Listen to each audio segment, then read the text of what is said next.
Mesdames, Messieurs, bonjour. Très heureux de vous retrouver. C'est parti pour ce 13 européen. Donc, voici le sommet.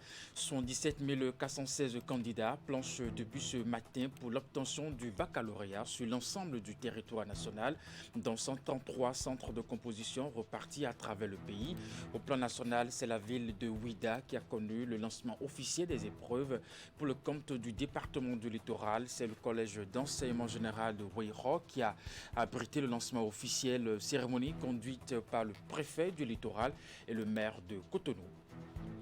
Installation des membres de la cellule de contrôle et de gestion des communes. Ils sont 10 membres, dont 6 permanents, à être assignés à cette nouvelle mission qui s'inscrit dans le cadre de la réforme structurelle de la gouvernance locale. C'est le ministre d'État chargé du développement et de la coordination de l'action gouvernementale qui a procédé à leur installation. Et puis enfin, goûter aux saveurs locales comble le séjour des voyageurs en visite à l'heure de la promotion du tourisme au Bénin. Dans ce 13 européen, nous verrons la place accordée à l'art culinaire pour une plus grande éclosion de ce secteur. Mesdames, Messieurs, à nouveau, bonjour et merci de nous rejoindre dans ce 13 européen. Les épreuves écrites du baccalauréat 2022 ont démarré ce lundi matin sur l'ensemble du territoire national. Pour le compte du département du littoral, c'est le collège d'enseignement général Ouéro qui a abrité le lancement officiel des épreuves.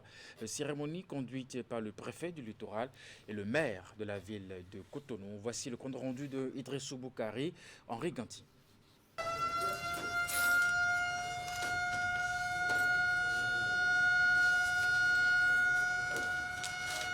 C'est donc parti pour 3 jours de composition pour tenter de décrocher la clé d'entrée au monde universitaire.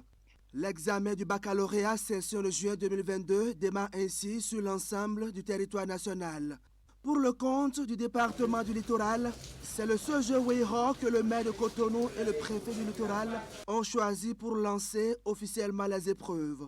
Nous sommes là plutôt rassurés de ce que nous avons vu, rassurés du sens d'organisation des diverses autorités de l'enseignement supérieur. Nous sommes là rassurés de ce que les candidats sont là aussi, et assez calmes, mais aussi assez sérieux. Et je crois que cette année sera meilleure que l'année passée.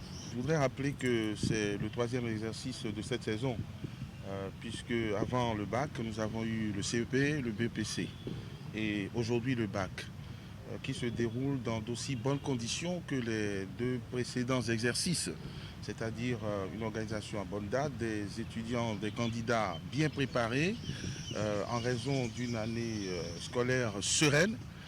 Même si le premier au baccalauréat 2021 était issu du collège Bakita dans la commune d'Abomey-Calavi, dans le département de l'Atlantique, le littoral était en tête du classement national. Et pour la session en cours, Cotonou veut encore avoir le meilleur score et les autorités y ont déjà contribué au cours de l'année scolaire à travers l'organisation des travaux dirigés au profit des candidats.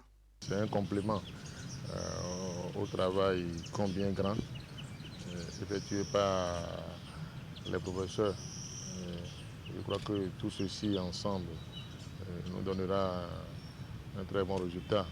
Ce à quoi nous attendons, c'est que les candidats puissent jubiler à l'annonce des résultats.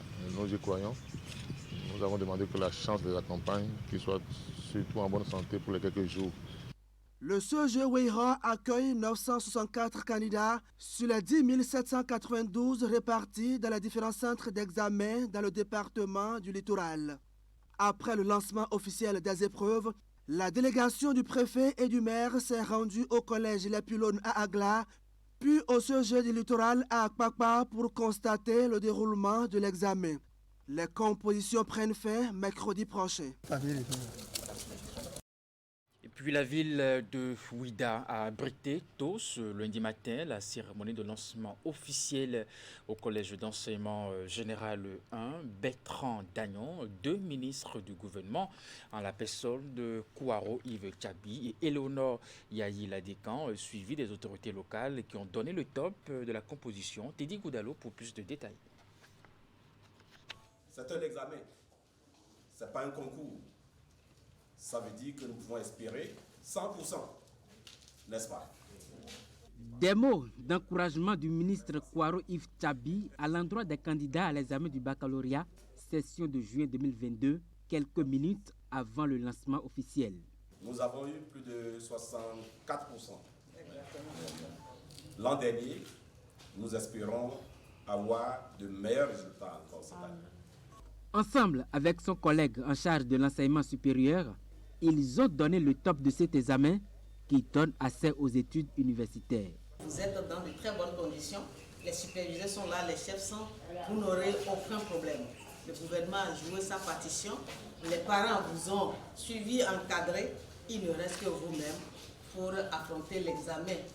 Nous avons vu un centre très propre, nous avons vu des candidats vraiment concentrés et nous avons lancé l'examen dans une salle, série C, où les filles dominent. Dans ce centre du collège d'enseignement général 1 Bertrand Dayon de Ouida, 558 candidats dont 302 filles composent. On note ainsi une participation massive de la gente féminine, surtout dans la série scientifique, ce qui constitue un signe positif pour Éléonore Yahi Ladékan en vue de la promotion des filières techniques que prône le gouvernement. Aujourd'hui, nous avons identifié la série C qui comporte en plus de filles et de candidates que de candidats pour donner ce symbole-là et les encourager à aller toujours dans ce sens-là. Il faut noter ici que nous avons 5 séries, à savoir la série C, la série D, la série G1, G2 et G3 qui composent dans ce centre. Je voudrais remercier sincèrement le gouvernement qui a choisi Ouida pour abriter le lancement officiel des épreuves du bac édition 2022.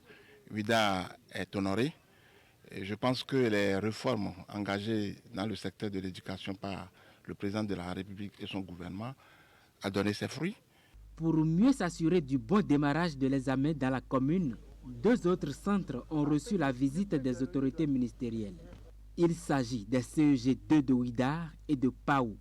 Pas de dysfonctionnement enregistré dans ces différents centres de composition.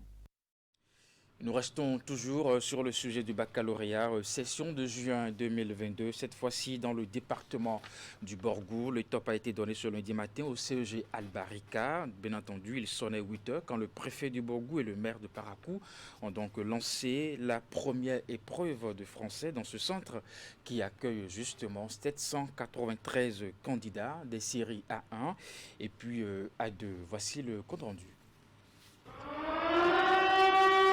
8h00 ce lundi 20 juin 2022 au collège d'enseignement général Albarika de Parakou. Le préfet du département du Borgou et le maire de la commune de Parakou lancent officiellement le baccalauréat 2022. C'est l'épreuve de français qui ouvre le bal de cette composition qui s'étend sur 3 jours. Dans ce centre, 793 candidats des 2 sexes des séries A1 et A2, répartis dans 27 salles de composition, vont à l'assaut de ce premier diplôme universitaire. Le souhait du maire de la commune de Parakou, Inoussa Zime Chabi, est de voir sa commune occuper la première place au bac au plan national. On sait qu'ils vont réussir, ils peuvent réussir, mais nous avons envie qu'ils réussissent en masse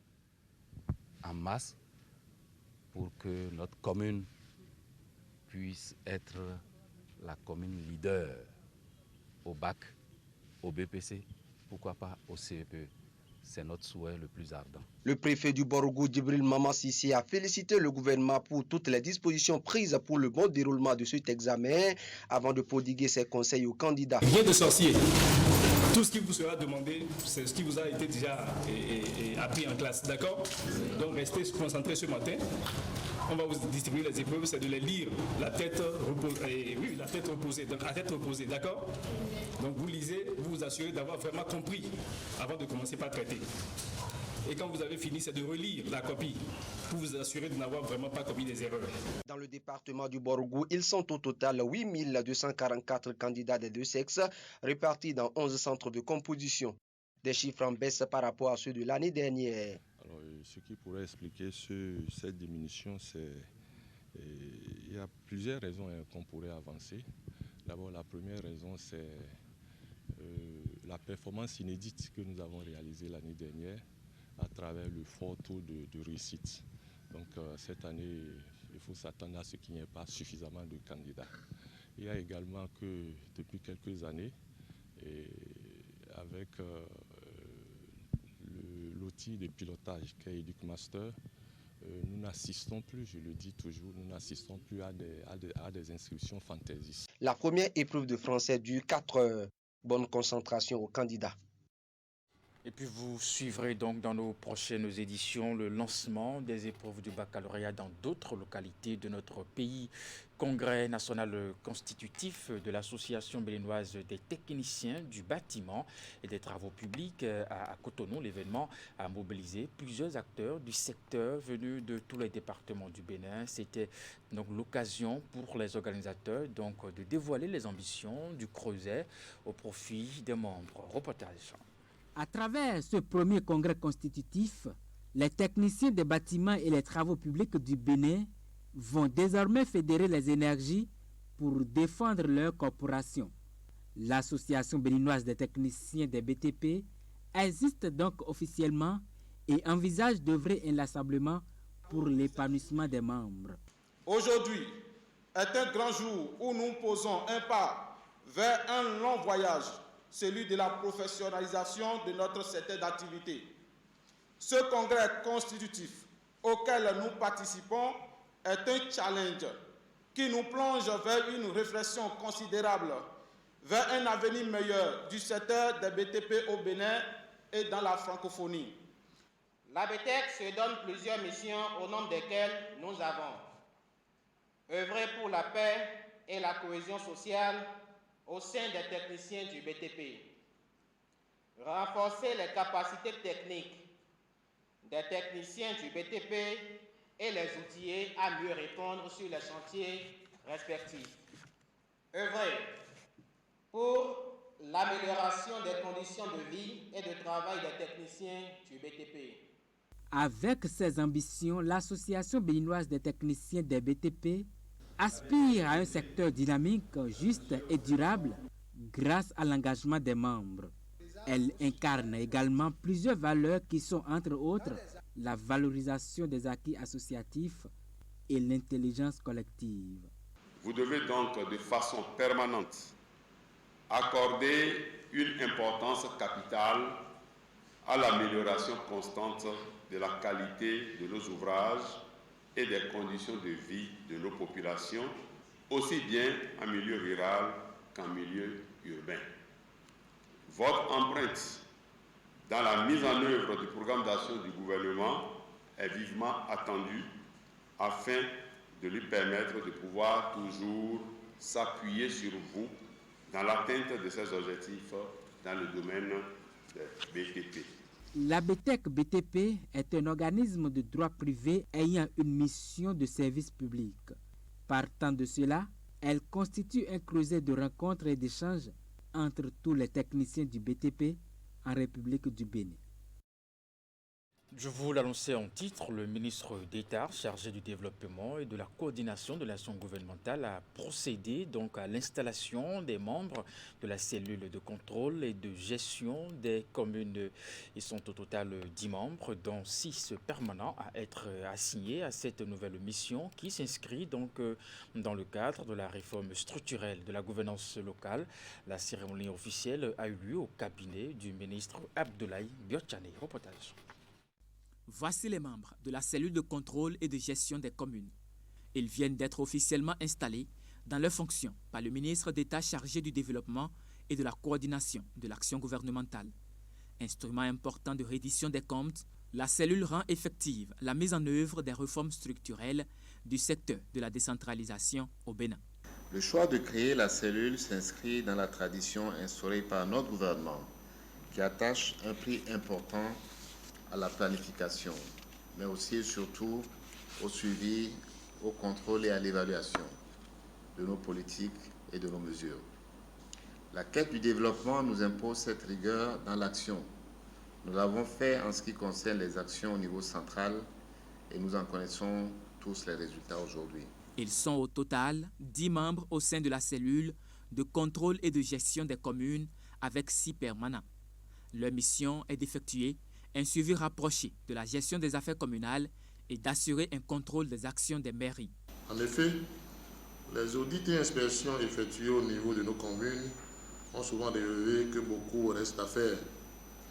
La mise en place de la présente cellule s'inscrit dans ce cadre et favorisera davantage la promotion de la bonne gouvernance au niveau des communes. Je nourris donc l'espoir que la cellule de suivi et de contrôle de la gestion au niveau des communes jouera pleinement son rôle. À travers l'installation des membres de la cellule de contrôle et de gestion des communes, c'est l'architecture institutionnelle des réformes structurelles du secteur de la décentralisation qui est ainsi parachevée. Le Bénin célèbre la 21e édition de la Journée mondiale des réfugiés. Le thème retenu cette année est le droit de demander l'asile. À cette occasion, le ministre de l'Intérieur, de la Sécurité publique et le gouvernement passent un message à l'endroit des concernés ainsi qu'à la population béninoise. Voici. Le thème retenu pour l'édition 2022 est le droit de demander l'asile.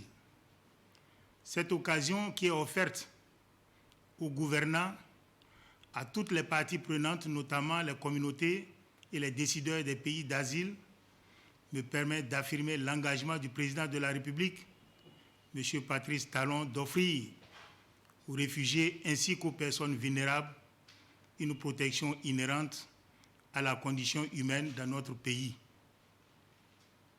Demander l'asile est un droit et toute personne contrainte à l'exercer doit être écoutée.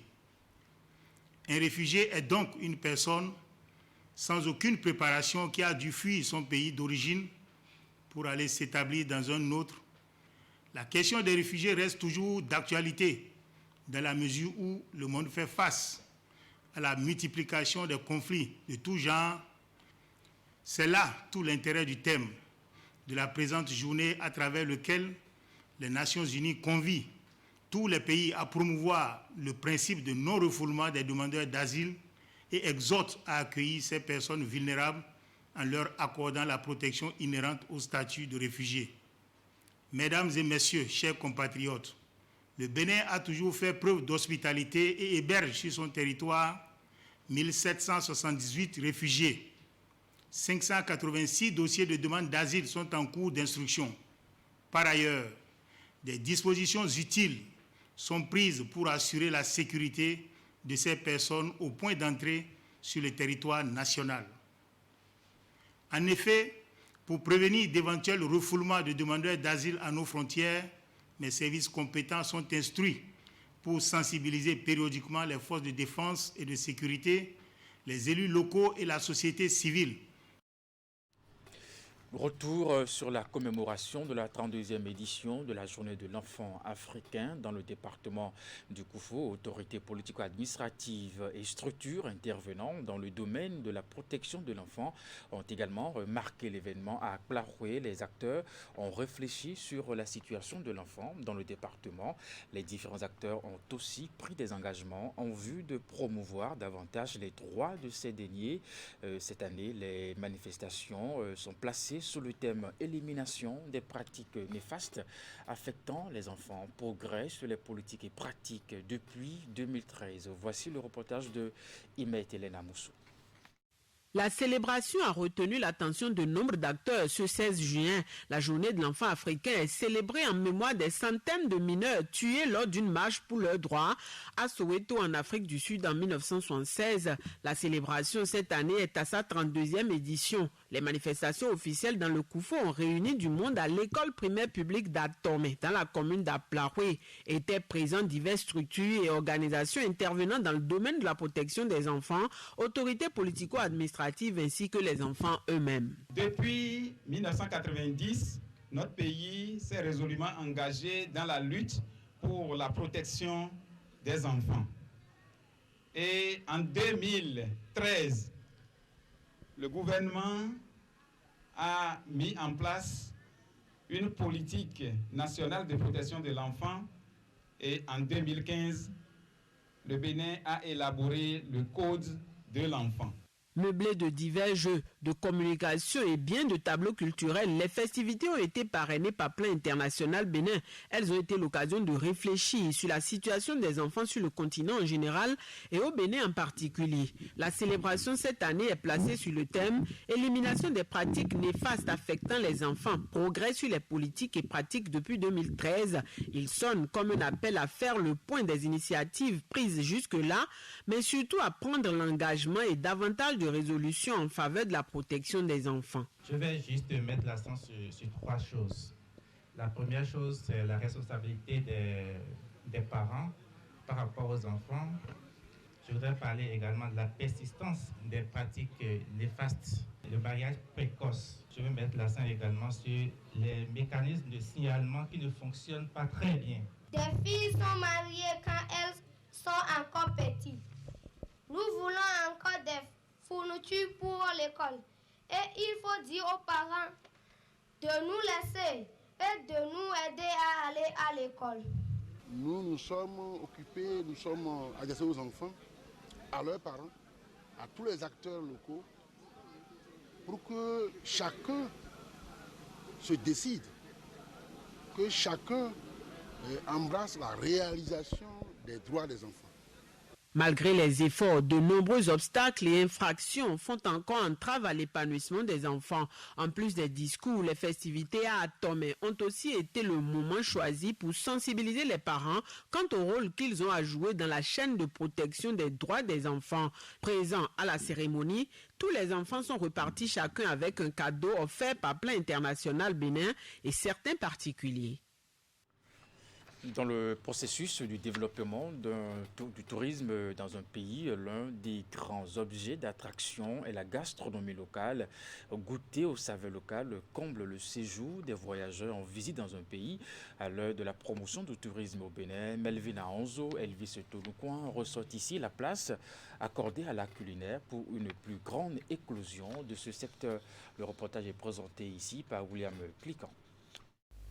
La gastronomie béninoise propose toute une panoplie de couleurs et de saveurs.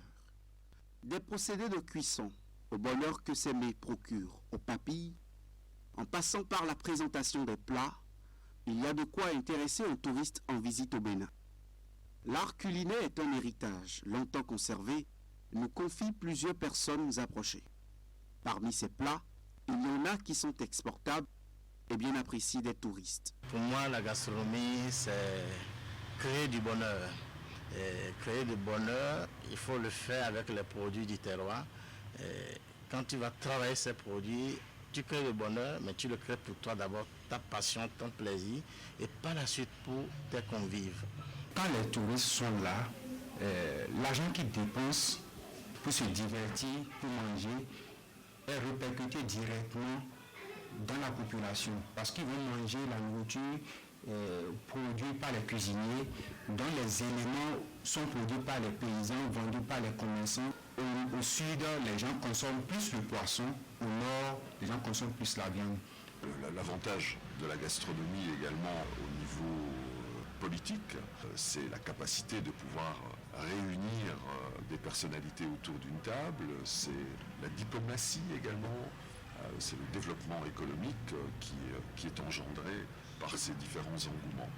Si on va parler des mets locaux qui doivent être promus à l'étranger, comme à Tchéké, en Côte d'Ivoire, je peux parler un peu de Diao, Bomio, du Dakouin.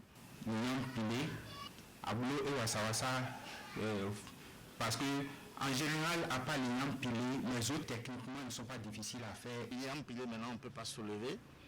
Aujourd'hui, toute l'arsenal de liam pilé pour voyager, pour aller le faire. Mais on a essayé de travailler d'une manière où le liam pilé peut se faire autrement. J'ai pratiquement goûté tout ce que le Bénin pourrait produire. Mon petit coup de cœur ira plutôt vers le bécuit, par exemple. Donc, il y a le ma, il y a l'ablo, que j'aime beaucoup aussi, la cassa, que je revisite encore assez régulièrement. Il ne faut pas oublier non plus l'aspect traditionnel, l'aspect basique, culturel, qui lui a sa valeur également. Donc le fait de vouloir transformer à tout prix n'est peut-être pas non plus un objectif, mais pour séduire éventuellement à l'international, pour séduire les touristes. La gastronomie nécessite un important investissement quand on veut lui donner une dimension touristique. Il faut des praticiens aguerris et performants. Grâce à ces différents sortes de festivals, beaucoup de chefs cuisiniers ont montré leur talent. Les différents festivals qu'on a pu vivre ici au Bénin sont très importants. Ils vont évidemment mettre la lumière sur la qualité, sur la diversité des produits qui sont actuellement accessibles au Bénin. Il y a un travail également de fond qui est fait au niveau de l'agriculture, où on va proposer aujourd'hui une qualité par rapport aux aliments, également la valorisation des produits. Pour moi, en matière de formation en restauration, le Bénin a des main-d'œuvre réellement qualifiées. Mais juste ce qui décourage est que ces main-d'œuvre ne sont pas valorisées. C'est-à-dire, il y a des cuisiniers qui ont du talent, qui ont vraiment du talent, mais on ne les voit pas. Pourquoi? Parce qu'ils sont payés à un salaire ou je ne sais. Il faut qu'on essaie aussi de nous trouver des lois qui vont nous favoriser. Donc le gouvernement doit avoir un œil et voie claire dans la formation. Ils n'ont qu'à essayer aussi d'organiser des compétitions ou bien des concours pour que les jeunes essaient de sortir leur art et qu'on trouve des start-up. Donc, ils n'ont qu'à penser à investir aussi dans la gastronomie. Et ça va donner, il faut trouver des lois, il faut voter des lois qui vont vraiment les valoriser. Parce que c'est leur valorisation qui manque. Et il faut redynamiser ce secteur pour que ça prenne réellement. On a réellement un souci de développement au niveau socio-professionnel.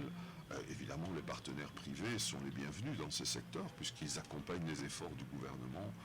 D'ici quelques années, je pense que le Bénin aura une figure tout à fait différente. Et on prendra rendez-vous peut-être dans 3-4 ans pour en reparler. Vous verrez que les choses auront bien évolué. Les spécialistes, eux, ne voient le développement touristique du Bénin qu'en la valorisation des mets typiquement locaux, ce qui lancerait une concurrence sur d'autres marchés. Et pour finir, ce trésor au Bénin, le COSA, pour le compte des départements du Mono et du Koufo, a abrité une cérémonie de distribution de casques homologués à des conducteurs de taxi moto que nous appelons émigrants et à des étudiants de la région également. Ces casques font partie d'un lot de 1000 casques homologués offerts au Bénin par le Royaume du Maroc. Le point de la cérémonie avec Geoffroy Messan, Florado. Ces conducteurs de taxi-moto, communément appelés émigrants, et ces étudiants du département du Mono peuvent désormais circuler sans crainte, tout en respectant les règles de la sécurité routière. Ils viennent en effet de bénéficier d'un don de casques homologués. Dans cette lutte de pouvoir protéger les deux roues dans notre pays, et le Centre national de sécurité routière a négocié avec nos partenaires qui sont les Marocains, et nous avons obtenu des casques. Et les casques, cette fois-ci homologués. Homologué veut dire quoi? Les casques qui, sur le plan international, sont reconnus, capables de protéger celui qui est sur une moto lorsqu'il y a un accident. Ces casques flambant neufs, au nombre de 70, font partie d'un lot de 1000 casques homologués offerts au Bénin par le Royaume du Maroc. Et ceci à travers la coopération entre le Centre national de sécurité routière, CNSR du Bénin, et la NARSA, l'Agence nationale de sécurité routière du Maroc. La séance a été aussi marquée par la sensibilisation du public sur la nécessité de porter des casques homologués. Vraiment, je remercie vraiment cette initiative puisque nous sommes en train de faire une sensibilisation à l'endroit donc de ces conducteurs de taxi-moto. Et plusieurs fois, nous avons eu des séances de sensibilisation pour le port de casque.